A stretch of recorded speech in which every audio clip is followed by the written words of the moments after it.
me, how's it hanging? How's it happen? You guys know it is. This is Kevin from the Chord Progression Podcast. The podcast on Some Magazine describes as the one that initiates profound discussions with rock and metal artists, allowing fans to discover the creative work of other famous musicians and understand the factors that make the band succeed or fall from fame. We're all sponsored by Dark Fusion Systems, the best for your custom computing needs. Get $100 off your template. Go to CPPod at darkfusionsystems.com. Links to podcasts below. Go to millionpodcast.com. They rank podcasts amongst many different factors and lists, including best metal music podcast world and best metalcore music podcast in the world. On the metal music podcast list, the Chord Progression Podcast is number 9 in the world. Yeah, 9.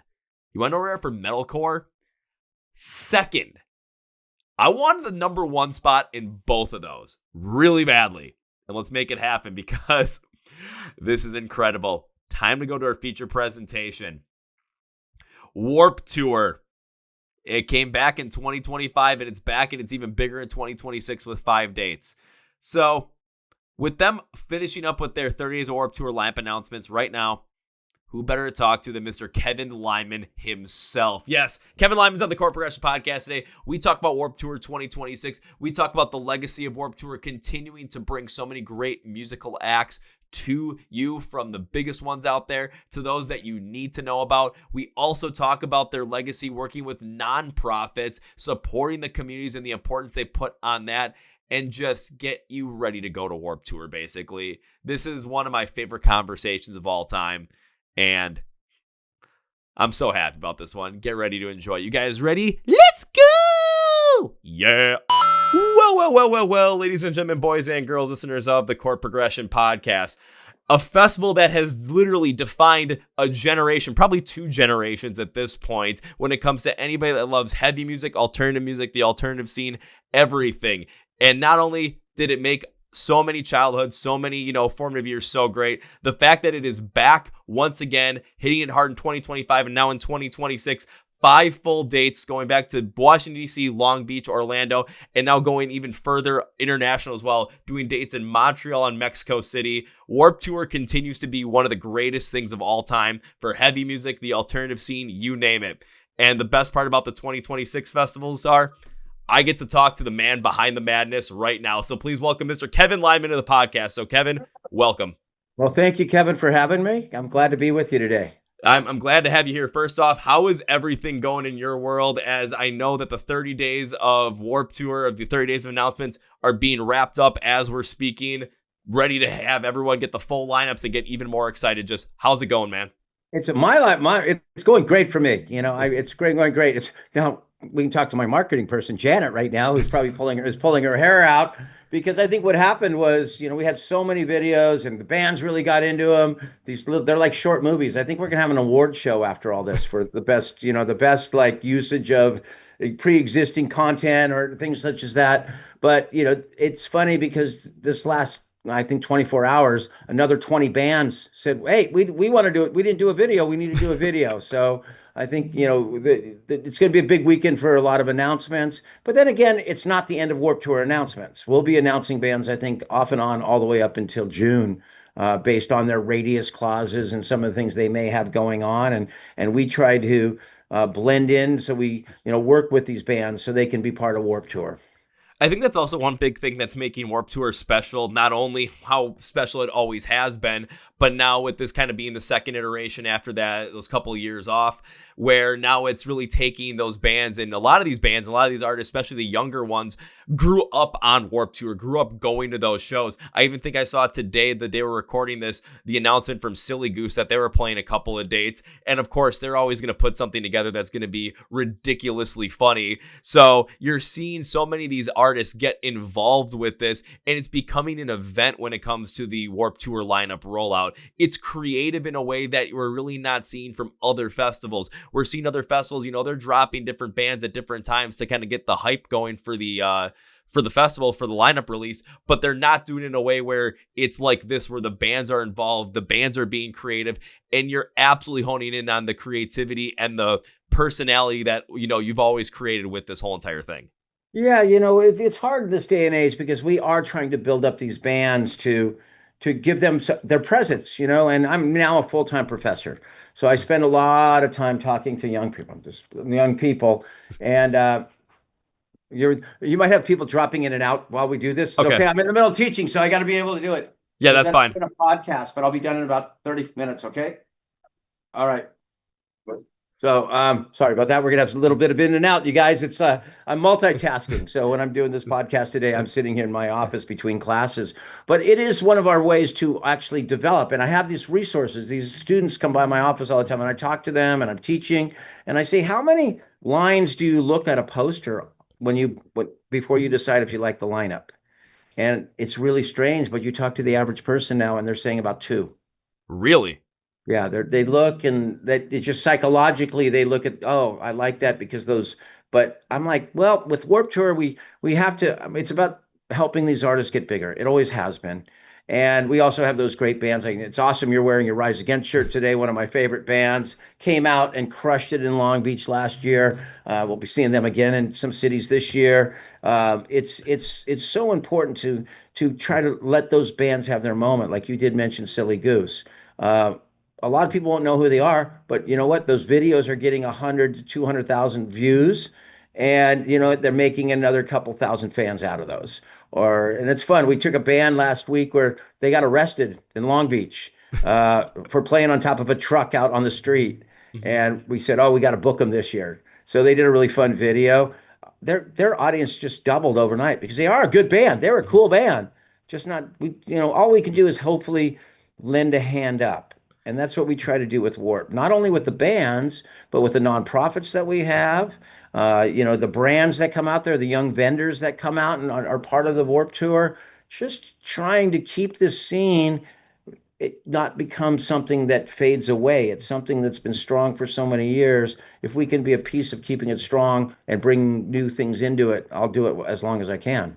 Well, you've always done that too, specifically when it comes to bringing those newer artists up. I mean, if you go back and look at these lineups from, or if you were like 15, 20 years ago, you'll see bands on there that are huge now, but back then were rather smaller, just getting started. I was even talking to, I think his name was Bert from Chunk, No Captain Chunk. This was 5 years ago, and he was bringing up about being at Warp Tour here in Milwaukee and remembering exactly where he was playing it and seeing how many people came out to support a band that was international from France that not many people knew, but just loved the music. It was a place where it was created for artists that we wanted to go see, but also artists you wanted to see to grow. You wanted to promote them. You wanted to get them that notoriety.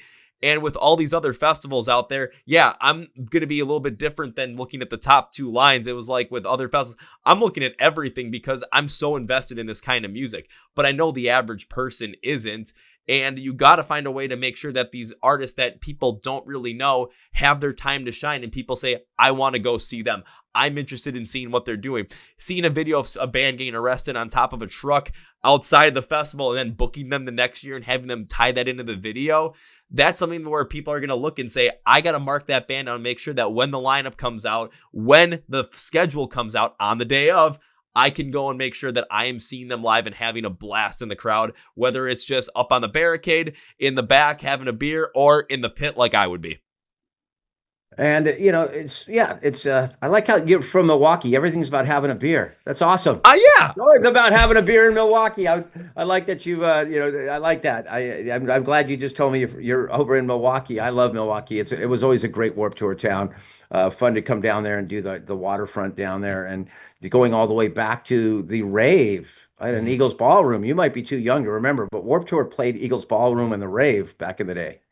I Yeah. was definitely a little too young for that. I turned 31 at the end of last year. So when you guys really going in Milwaukee, that was on the lakefront at the Summerfest grounds where you guys were constantly going there because it was the perfect setup already. You already had all the stages that were there. You had the space. There was really, it was kind of like just set up there perfectly for Warped Tour to come in and do its thing. Well, and you've had very responsible parents because if you were coming to the rave when you were 12 years old and the Eagles Ballroom, it wasn't a safe place for young people sometimes to come to that area. And Mhm. that show was always a little wild. I just always flash back to those memories of a fire extinguisher flying out the window and coming all the way down to the ground floor and hitting one of our tour buses, Ooh. So it is a thing, but it is about discovery, and it's really nice that the Warped fans are so receptive. The majority of them, the vast majority of Mm-hmm. them, are open-minded enough to give that band a chance and take a listen, and and kind of trust in a way that we know how that we're curating, that we put a lot of thought process not only into the maybe the biggest bands, but all the way down the lineup. So it's going to be an eclectic mix of bands. There's going to be lots of sounds. You're going to have a mix of music, everything from hip hop to metal to deathcore to hardcore now is big right now, and we try to curate it because I used to probably do this a little more for my musical taste. Mm-hmm. Absolutely, when I was doing this in 1995, and all we are is we're curating something hopefully for a generation to come out and explore a music festival at a fair price. Festivals have become very expensive. You guys are lucky to have Summerfest Mm-hmm. up in Milwaukee. Summerfest is a fabulous thing and was always an affordable festival to go to. I looked at that, and even when I was starting it out, I got, wow, that's really cool that Summerfest does this and brings all this music for people to explore and learn. So I took notes for many years before I started Warp Tour. It wasn't an overnight, let's do Warp Tour. I'd been working for many, many years, 12 years in the clubs. I was the first stage manager of Lollapalooza when it was a touring festival in 1991.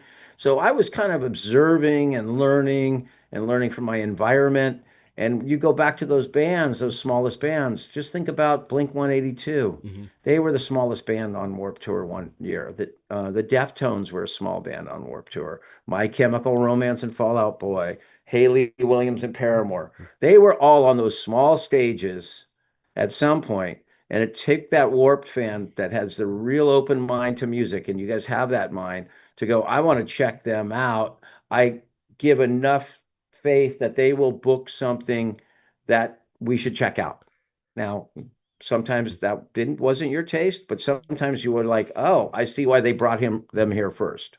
Oh, I've seen that plenty of times at other festivals too, where it's, there's bands on the list I want to go see, and then all of a sudden I just walk by something and something catches my ear, and I'm like, I got to go see what this is. Could be something completely different than my own musical taste. Could be something that's very similar, but I find something that I get intrigued by, and I find something that I can really discover.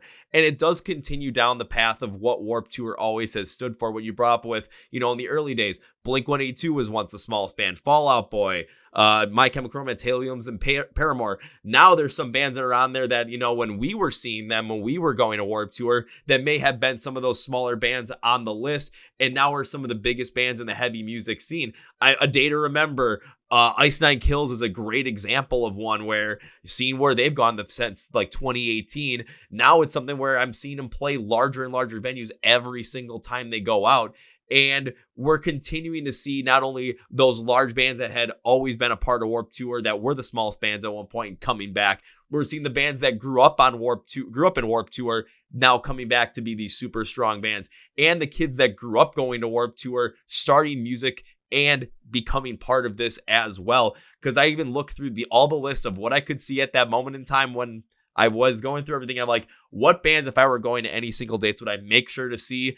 And there are plenty of them that are smaller acts that either I have known about, I have heard about, I've interviewed on the podcast, or I've had artists actually say, you should check out this artist like Sache 6. It's like, go check them out. I'm like, okay, now I want to go see him live. And I see him on Warped Tour. It's like, now's my chance to go see him live. Let's go make that happen.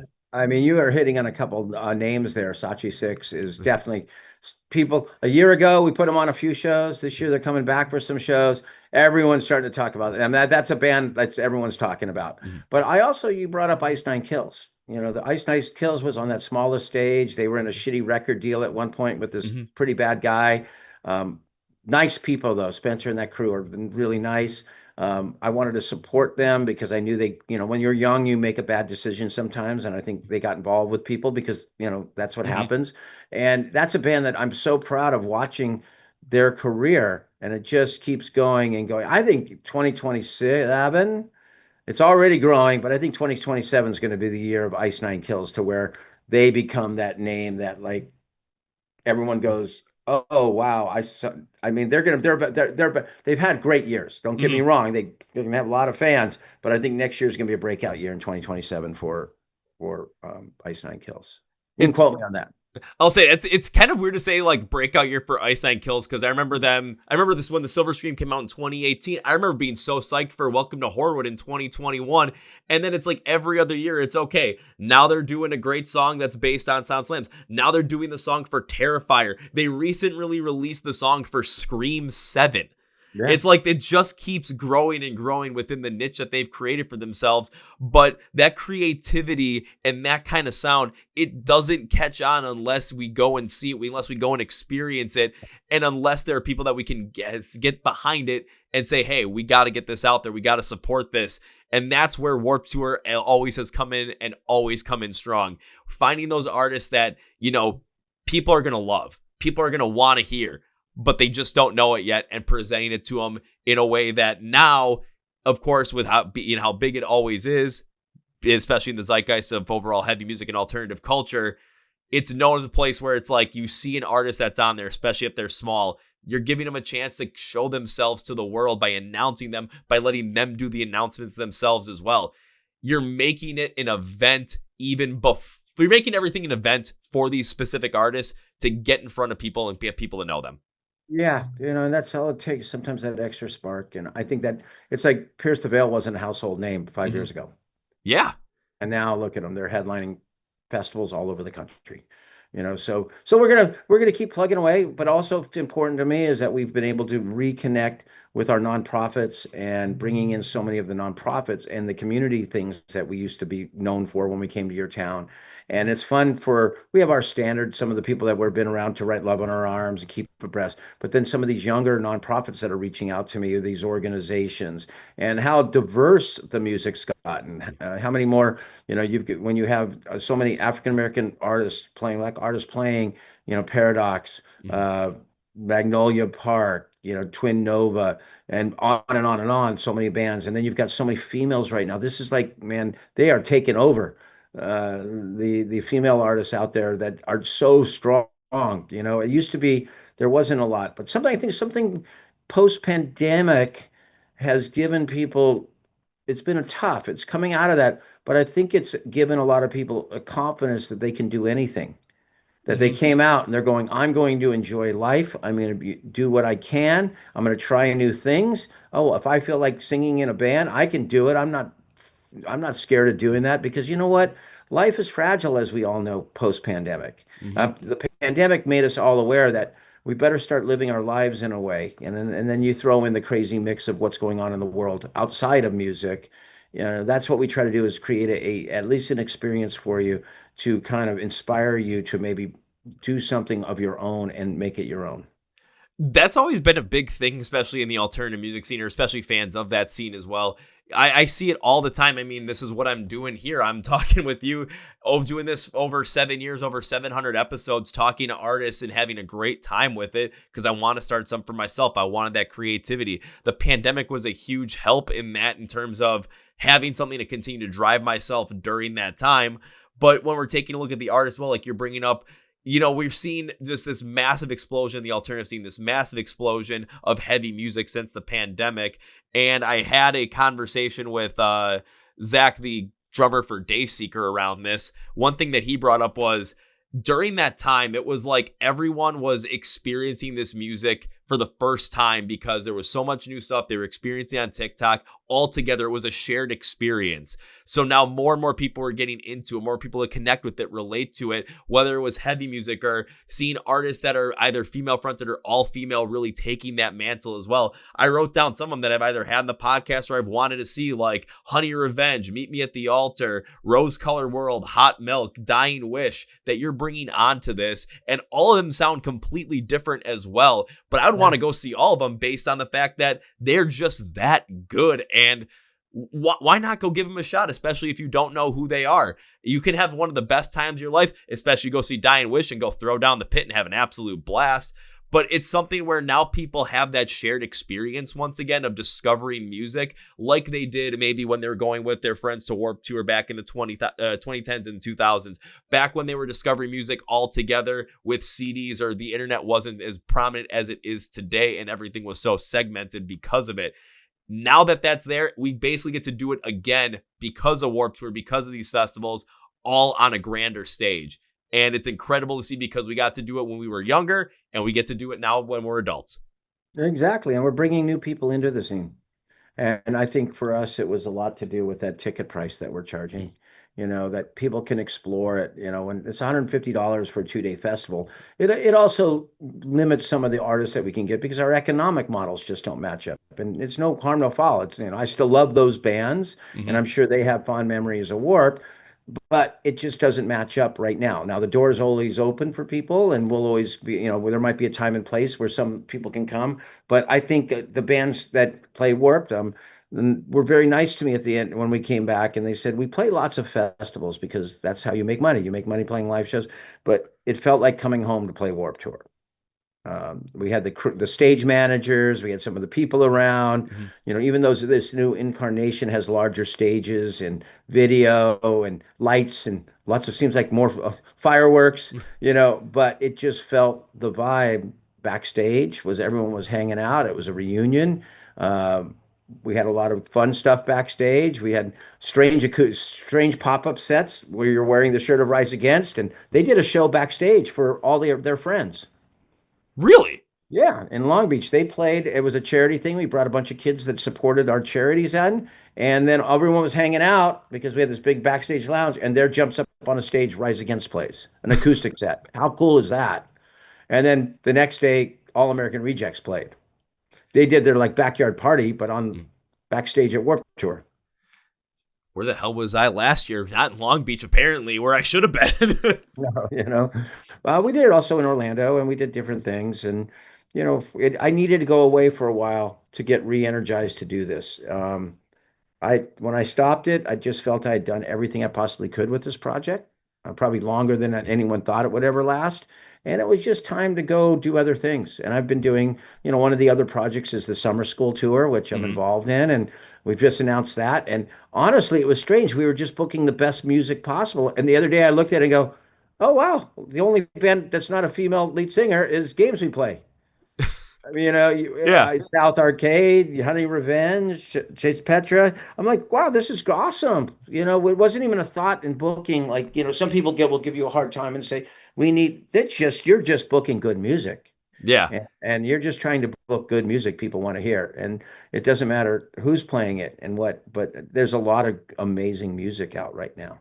And maybe even going away for those couple of years too, of course, especially with what happened during the pandemic as well. It not only re-energized you, but also made the heart grow fonder for Warped Tour once again, because now especially people were wondering, where are they going to find that music? Where are they going to find that same time again? Where are we going to be able to not necessarily recreate that, but have those moments where we can continue to go out and see this type of live music and support this kind of music? Even when you're bringing up with the summer school tour, I remember when the first one of those dropped, I saw Honey Revenge on there and I was proud of them to be on there, and they were at the bottom of the bill. I saw this year it get announced. I'm like, now they're at the top of the bill. I'm like, hell yeah, this is great, because I'm seeing that you were, getting these artists that we're always saying, we just have to support new artists. We want the scene to thrive. We have to support these new artists. And we're seeing it continually happen now over and over again within the scene, from not only where the fans are sitting, but also from where the people behind the scenes creating the shows and making all the movement happen, like yourself. It's become such a big thing where these bigger artists, they're not going away. The newer artists that are coming up, they're growing. There are more people that are coming into the scene right now because it's so eclectic. It's so diverse. And you can find whatever you like in here. All you have to do is search for it. That's the beauty of it. And you're giving them an easy way to find it. And it's also re-engaging a community that gives a crap. Everyone at Warped Tour that works on it, from the nonprofit booths, the people setting it up. It was so fun to come back, and this generation of people were like, oh my gosh, I maybe worked on it. It was my first gig, and now I get to work on it in more of maybe a leadership role or a department head role. And, everyone wanted to come and tell me their Warped Tour story. Like, my mom dropped me off at the Warped Tour, but most of it's funny. No one ever bought a ticket for Warped Tour. They always snuck in. I probably should have had better security back then.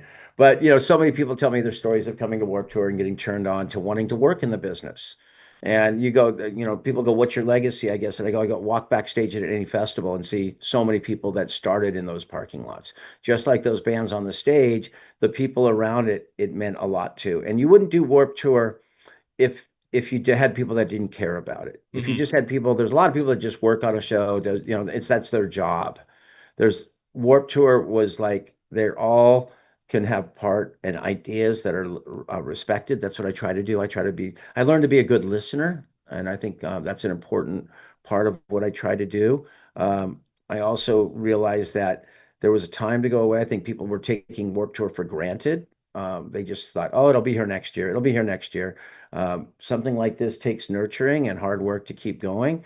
And now we have that team, younger, like it's fun. So many people with great ideas that I'm allowed to sit and listen to and try to bring them in. And we'll just, talking to people on podcasts like yourself. You're spreading the message of music all the time, and your listeners are starting to look at you as a person that they're respecting, and maybe they're going to go discover some bands that you mention or interview on your podcast.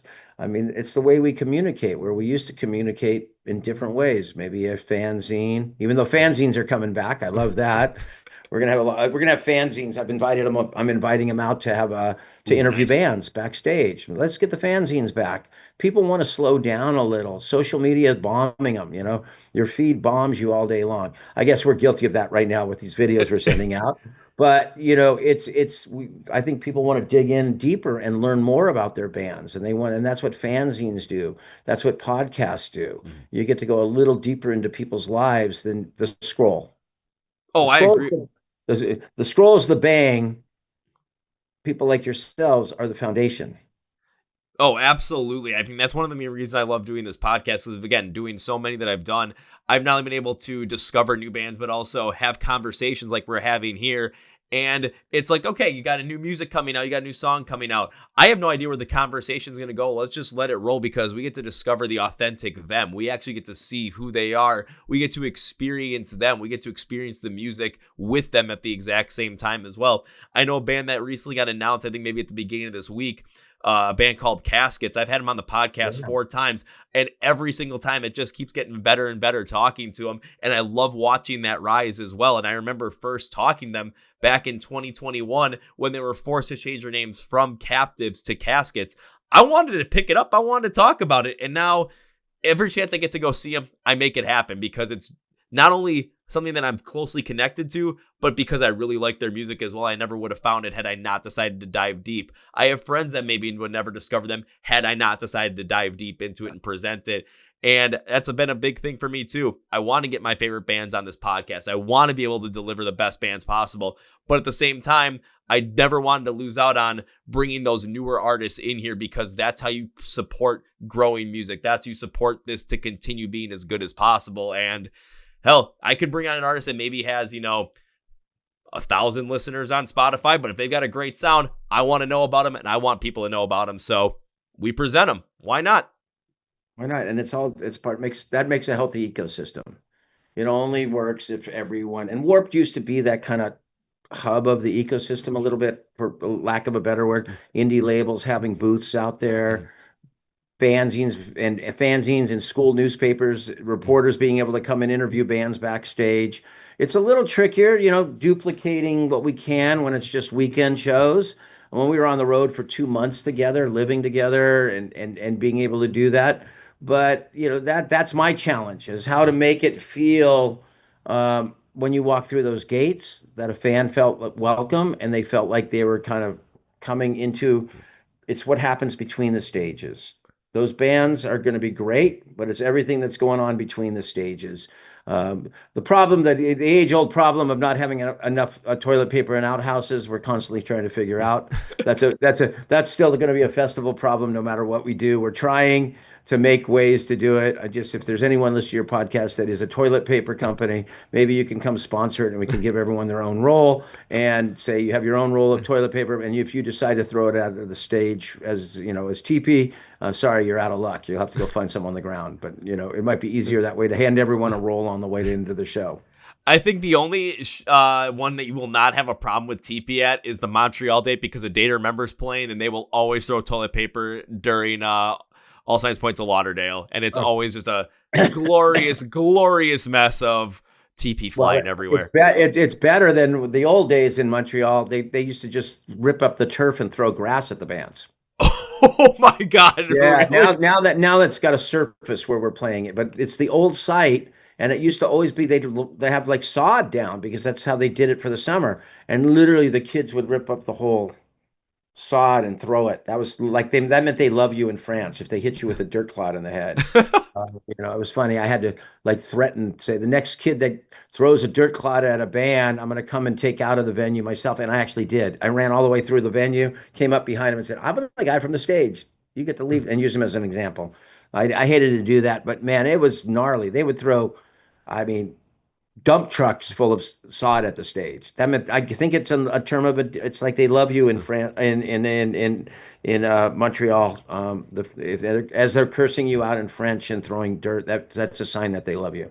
Hey, if it's a sign that they love you, well, maybe not the best idea to have the sod out there this time. But hey, like you said, it's changed around there, so you're gonna have a completely different feel to it. But in terms of no sod, but the same feel in terms of presenting Warped Tour to the fans of Montreal like you always had, to make sure that they feel welcome like they always had back when they saw this, in the 2010s, 2000s, late 90s as well. One thing you did bring up, though, was working with a lot of the nonprofits, which I know was Warped Tour's big thing as well. But of course, you're seeing newer nonprofits join the foray now because, it was 6-7 years since it came back between time. So what are some of the nonprofits that you're seeing now that are coming into the foray that you would be psyched about for people to not only discover at Warped Tour, but understand as well? Well, we do our canned food drives. Those have been Feed the Children Now. That's like you bring cans of food down and help load up the local food banks. That was a big part of our program this year, again, because the food banks, there were SNAP benefits being taken away by the government. There was a lot of threats of food. So having those canned foods and the Warp community rallied. We collected like 150,000 pounds of food between the three shows. We also had one of our major sponsors, Geico, match some donations because I charged $20 for guest list tickets at the door. It's $20 donation that goes to the charity.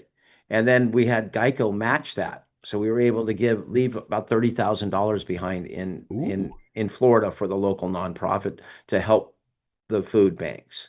Well, right now there's organizations that are coming in that are promoting, the Black Rock Coalition is coming in because they're promoting this music within the scene of African American crowds, and they're going to come in and have and be part of it. We're constantly finding organizations that are dealing with mental health within on so many levels. Mental health is a huge issue, not only in music but on a day-to-day life. And we'll have presence for that, And then you bring back some of the other ones to Write Love on Our Arms, which was such a big part of the Warped Tour. Keep Abreast with the I Love Bowie bracelets. We'll be registering a lot of people to vote this year. A head count will be out at all the shows. I think last year we had about 25 to 30 nonprofits booths at the shows, and we'll be right in that area again, if not a few more. Nice. I'm happy to hear that you're bringing in a lot more of those nonprofits too, once again, because that's just something that continues to keep Warped Tour the way Warped Tour always had been in terms of supporting these local organizations, these nonprofit organizations, and trying to make the world a better place with the platform that you have. Continue to do the canned food stuff. That's always a huge thing. There's a lot of people that need stuff like that right now. This is every other Saturday. I'm always driving to the gym at like 6 a.m. and there's a church on my way there. They always do like a food pantry thing. And there are cars waiting outside at 6 a.m. This doesn't open till like 8:30. And they're waiting out there already. So you know that this is a huge thing that people are in need of. And you guys continue to do that, especially with what we saw back in November with the government shutdown, or it was October, November, where the STAT benefits went away. People were nervous. People were scared. And you're creating something where you're being able to help out at that moment in time. It's an incredibly beautiful thing. I'm not going to lie.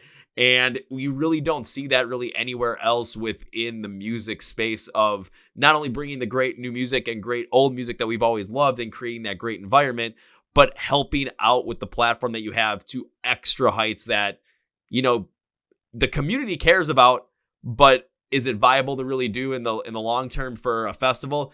Doesn't matter to you guys. You're going to do it anyway because it just makes sense. Yeah, maybe that's my background. I grew up, in kind of the hippie world a little bit out in Claremont, California. A lot of Grateful Dead people back then, and they were always seemed to be doing something The punk rock community that I kind of drifted into, they were talking, they were willing to talk about social change. They weren't happy with certain things. We actually were trying to come up with solutions. Anyone can bitch in the world, but it's how you have solutions to those problems. So I kind of blended that hippie world into the punk world of anarchy and things. And we were doing a lot of benefit shows out here with a company called Golden Voice that I was part of. We were doing the first Rock the Vote shows, the first Rock for Choice shows. I was doing shows for boarding for breast cancer, snowboarding, raising money for breast cancer studies at that point for research because there was no money for that. We had boarding for board aid. That was board aid where we raised money for that, and we had boarding for breast cancer. So we had a lot of things so I kind of grew up in that affiliate world of trying to do a little good with what you can while you can. And that's what our motto with Warp Tour is when we go into a city where punk rock used to be run out of the cities. Now, we're not Mhm. 100% punk rock festivals, but we weren't welcome in a lot of places. People didn't want us. Long Beach, California is where I kind of started. We're in a club in Long Beach, and they were always trying to shut down the club. Politicians would run on shutting down punk rock clubs. They were like, we got to get these, green-haired, pierced people out of our town. And the funniest thing is, in 2026, the mayor has become a huge advocate for Warp Tour. And we were actually there. I was with Joe Escalante from the Vandals and members of Sublime at an event. And the mayor said, I'm so proud to say we'll have the largest punk rock festival in history in our city this summer. And I would look at everyone and went, how the world has changed. But that change came from being good neighbors and good citizens. When we would roll into towns like Billings, Montana, or Bozeman on Warped Tour, we were a little intimidating. They weren't used to us, and I felt that we had to go that extra mile to show them that one, we're not a bunch of thugs and hooligans, as they would call us, and two, we actually we're pretty smart too. Mhm. We were discounted sometimes just because of the way we looked, and we were big advocates for people to give people jobs with tattoos. There was a time and place. It's accepted now in the majority of places.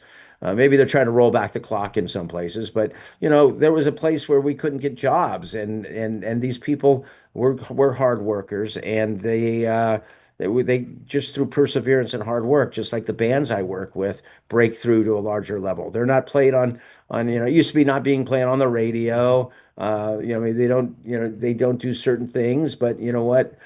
Through hard work and driving around the country and doing shows in any basement that'll invite them in, those bands have something to say. A lot of bands out there with something to say, and that's my thing. I think those voices were a counter to some of the more traditional pop sounds or some of the mainstream top 40 sounds. And there was a large group of kids in every city we went to, even Bozeman, Montana, that wanted to hear this and meet the artists that are doing it. And that's what Warped Tour, we were able to do that. We would play the big cities to pay the bills, and we would be punk rock playing the smaller cities and lose a bunch of money because we wanted to be there and do those shows for the kids. And from doing that too, it's created that overall not perception but just reputation for Warp Tour as when it comes to your city, it's going to be a positive thing for the community of music fans that really love this music. But you made it a positive for the community as a whole with how much you were doing for the community, how much you were investing in the community to make sure that things were going well with those canned food drives, with bringing those nonprofits, with being a thing that when it came in, that the positive was going to be the thing that shined the brightest. So now, like you said with Long Beach, with the mayor, saying we're going to have the biggest punk rock festival of all time right in our own city, that's taking that overall feeling of just making the world a better place around you wherever you go in a much larger scale than any one person could do on their own.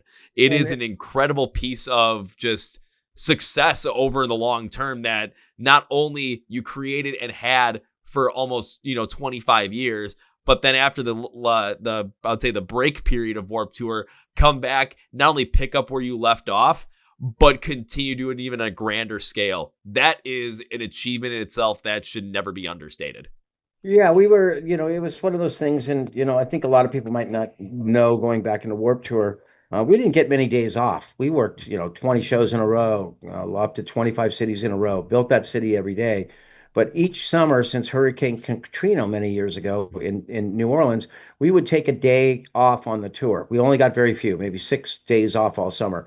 But one of them, the majority of the bands and the crews and the sponsors all got together in a community to try to do a day of good. I wish, it made us feel good as an organization that we had a lot of strong people. We built a city in 3 hours. We can clean up your river or your beach or help you with a project.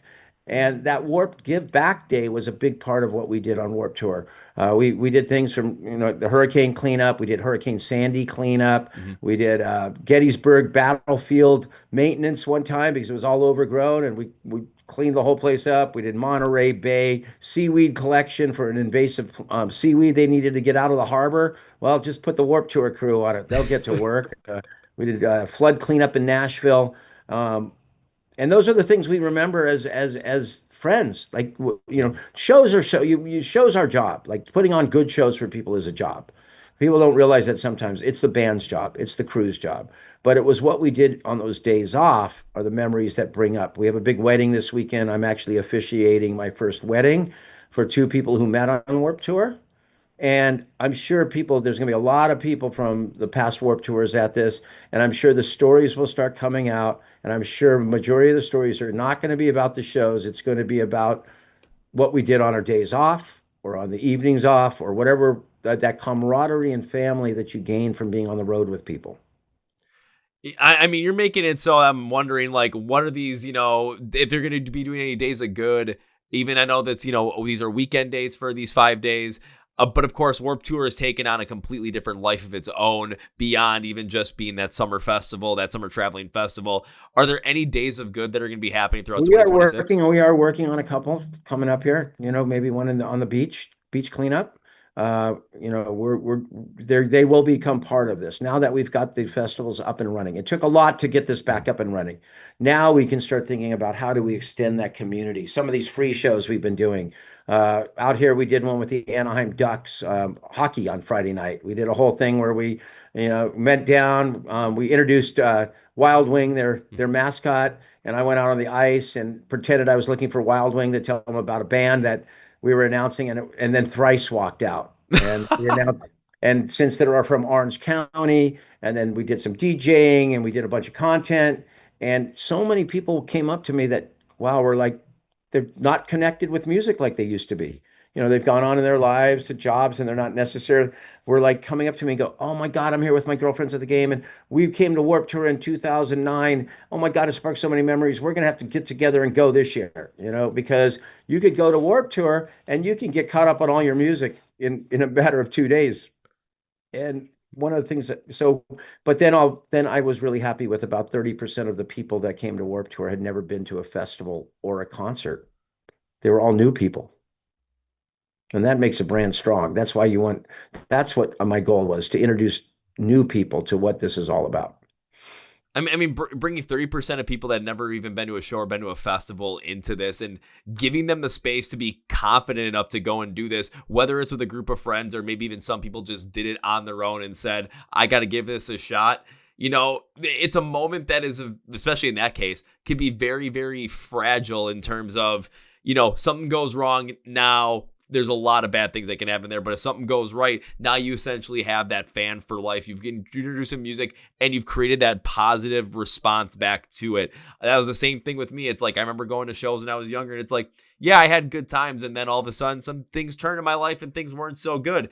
And then I went to go see Rise Against again. And I'm like, my life still ain't the best right now, but I have the positive memories of my favorite band back. And then ever since then, it's just been like that musical trajectory just kept going, and it can all trace it back to that one moment. And it's like, just by having the ability and confidence to go and do that, whether it's at Warped Tour, whether it's at a different festival, whether it's just at a local show or a show that's in your area, it can be the greatest thing in the world. But it has to be an environment where it's like people are going to have that supportive nature to it. And Warped Tour has always had that. So for those 30% of people that came and never been to a festival before, the majority of them, I would say probably close to 100% of them, left saying, I want to be a part of this all the time. Well, They did, or they at least experienced it, so they can Mhm. kind of say, "Hey, you know what? I like to go to festivals where they tell me exactly what time bands are playing. I don't have to come till 5 o'clock. I can see my headline. That's okay. That's a group of people. Warp fans are in it, man. When they come, I mean, in Long Beach, we were supposed to open doors at 11. We had to open 2 hours early. We had 45,000 people in the doors at 11 a.m. And that first band went on stage, and it was a Battle of the Bands winner because we always try to help, Mhm. like with Ernie Ball, our partnership. I've never seen it. 20,000 people ran to that stage. And that's like whether that band goes on to become the next Blink 182 or Deftones, you'll never know for a long time. But if not, you just created a memory they're going to remember for the rest of their lives. Yeah, because how many bands can even say they played in front of 20,000 people at the same time? Yeah. Very few, if any, They'll, really. they'll, But I mean, they'll, like they'll, in the grand scheme of things. they now will have a video because we use content. They'll have content to show their grandchildren. Look at when I was in a band back in whatever, or their kids when they're playing the dad band. That's what a lot of people do. You join the dad band, Yeah. and people are like, oh, back in the day, and he goes, look at our show. They'll be able to show like we used to play for 20,000 people. Yeah, and then all of a sudden the kids go from, oh, God, Dad, where are you showing me? It's like, wait, you did that? And now all of a sudden you've got all the street cred in the world with your kids. Well, you're never that cool with your kids.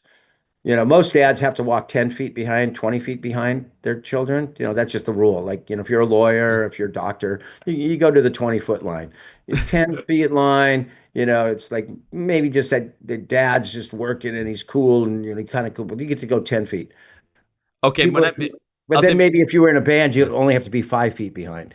I'll But you say, always have to walk behind your kid. Never think you're going to walk side by side with them. At some point, they might uh, let you in. I'll say, I was just about to say that because, like, when I was younger, yeah, that definitely probably would have been me. But now, every single Memorial Day weekend, I'm with my dad. We're going to the Indy 500, and it's like, oh, do you have to walk? Like, is he gonna walk behind me?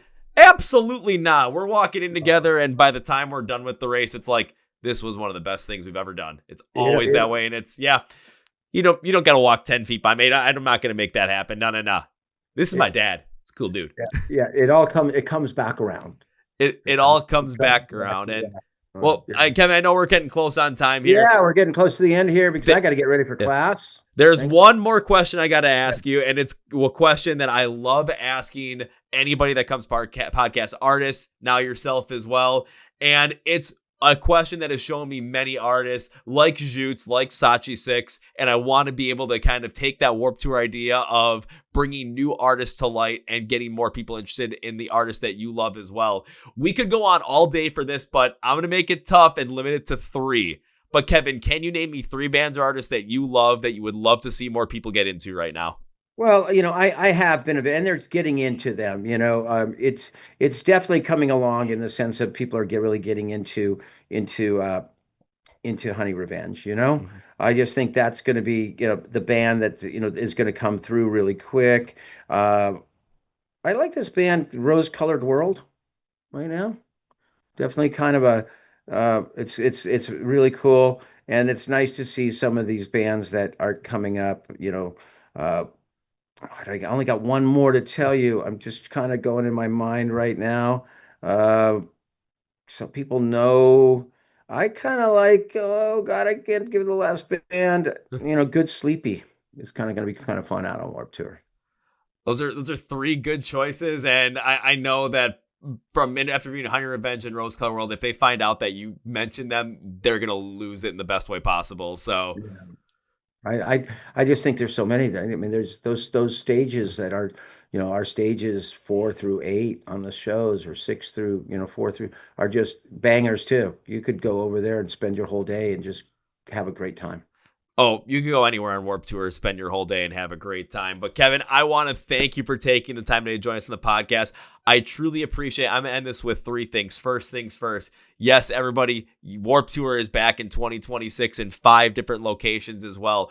Great lineups, great everything. You're going to want to be a part of it. And the best thing to do is go script for the podcast below where it says find Warp Tour online. Links and labels where to go to social media to find all the artist announcement videos that they've been posting. Keep up to date with anything that's going on. And of course, where to get tickets to go and see this, whether you're in DC, Long Beach, Montreal, Mexico City, or Orlando. Give it a shot because either it's something you've always wanted to get back into and it's worth it, or it's something you want to get into for the first time, and it's still worth it. It's always worth it. So go and do it. Everything down in the description of the podcast below for you guys. Now it's step number 2, Kevin. Whenever I've guests on the podcast, join the podcast, I tend to make a certain promise as a way to say, thank you. I appreciate you taking the time. And I wish to continue to support everything you guys are doing in the future. And hopefully we can make this happen at some point in time in 2026, either DC, Long Beach, or Orlando. Get out there, go and be a part of Warped Tour, go and get to meet you in person. And the real promise to that is, as I say it all the time in the podcast, first round's on me. Thank you so much for having me. And I'll be at the front gates when doors are open. Oh, perfect. And now it's time for number 3. I can end this podcast by saying goodbye. That is way too final, because I would love to bring you on again at some point in the future, talk even more about music, get more people involved with Warped Tour and the great new bands that are coming out. Beyond that, though, I got to keep my promise somehow. It's not an if, it's going to be a when. So that means it's going to happen. Just don't have that exact day or time locked down at that moment. But I can't say goodbye. Too final. I'm going to end it by saying, I'll see you later. I'll see you later. Thank you so much for having me. Well, folks, I'm with Mr. Kevin Lyman from Warped Tour. Now it's time for Kevin's final thought. Kevin's final thought. I still can't believe we got to do this. This was incredible. But the main thing I want to go off on is really where Warped Tour stood and still stands today. Warped Tour has always been about supporting music, supporting the entirety of music. Not only the big people out there, the big bands, but the ones that are just getting going, the ones that have great sound as well, that, you know, if we're not going to support them, who's going to? This is the way that it always has been. And seeing them continue on that this time around. Like I brought up artists that are getting there right now, but, you know, might not be that well known. Even when I asked Kevin to bring up those names, he brought up Honey Revenge. He brought up Rose Color World, who have both been on the podcast. I said artists like Sache 6 and Jutes, who have been said on this podcast multiple times when I asked the question, name 3 bands or artists you love that you'd love to see more people get into right now. He brought up the emergence of hardcore music. Varials is on there. Big Ass Truck is on there. Gideon's on the list as well for some of these. I brought up Caskets because Caskets is another great example of a band that's really starting to gain traction, and this is the perfect place to cover them if you haven't yet. And the amount of investment they make in the community as well, from their Warped Tour, you know, work days or give back community days, just what they were able to do, but also support the community on an individualized daily basis, bringing in those nonprofits, providing people with different types of support, getting people out to vote, to register to vote, whatever it might be. They're making the positive impact on the music community. They're making a positive impact on the community that they're around, that they're going to be in for that day. And it's really something spectacular, to be honest with you. I don't think that other festivals could do it at this level with what Warped Tour has created for themselves. And yeah, our absence made the heart grow fonder. It's an incredible thing. And I feel like, you know, so many of the festivals that are out there now too, especially here in the US, you know, even throw the Dang Wimmers Presents one out there. They looked at what Warped Tour did and took that and figured out how to make it work even on their own side. And you're seeing other places take what Warped Tour did and are trying to essentially emulate it because they remember how great Warped Tour was. They know how great Warped Tour still is today.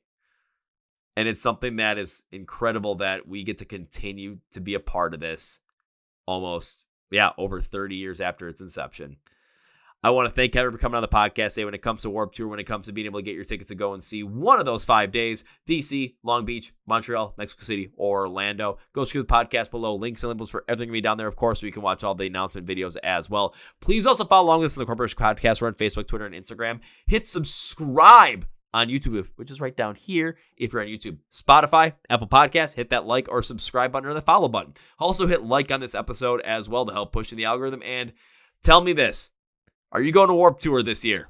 What artist are you most excited to see? Go to the comments, put it in there. I want to thank Kevin for being on the podcast once again. It was incredible. Thank you all for listening too. On that note, that's going to be it for me. Thank you for listening to the Chord Progression Podcast. My name is Kevin, and you guys know how I end every single one of these episodes. Big, healthy, and hearty. See ya! Yeah.